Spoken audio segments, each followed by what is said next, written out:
Piece TV Urdu, अमन का पैगाम इंसानियत के नाम।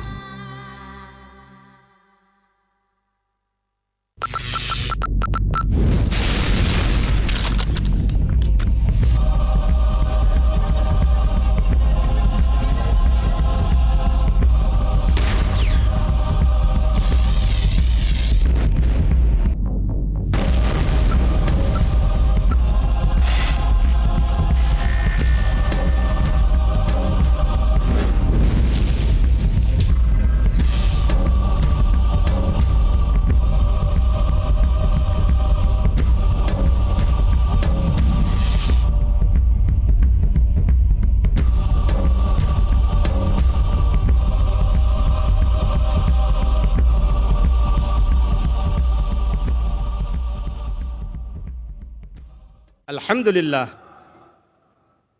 अल्हम्दुलिल्लाहि कफ़ा व सलामुन अला इबादिहिल्लज़ीना इस्तफ़ा अम्मा बअद। औज़ु बिल्लाहि मिनश शैतानिर रजीम, बिस्मिल्लाहिर रहमानिर रहीम। ख़वातीन व हज़रात, आज की इस अज़ीम व बावक़ार मजलिस में मैं फैज़ुर रहमान नदवी IRF की तरफ से आप सभी आने वाले मेहमानों का दिल की गहराई से इस्तक़बाल करता हूँ। अस्सलामु अलैकुम व रहमतुल्लाहि व बरकातुहू। प्रोग्राम का आगाज़ कुरान पाक की तिलावत से होगा। इसके लिए मैं आवाज़ दे रहा हूँ इस्लामिक इंटरनेशनल स्कूल मुंबई के उस्ताद क़ारी मुस्तक़ीम साहब को कि वो तशरीफ़ लाएं और कुरान पाक की तिलावत फरमाएं। क़ारी मुस्तक़ीम साहब। अस्सलामु अलैकुम वरहमतुल्लाहि वबरकातुहू। अऊज़ु बिल्लाहि मिनश शैतानिर रजीम।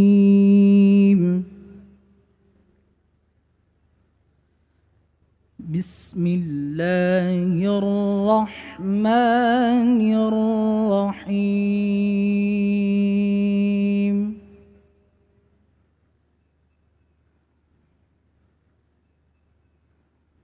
मन क़तल नफ्सन बिग़ैर नफ्सिन औ फ़सादिन फ़िल अर्दि फ़कअन्नमा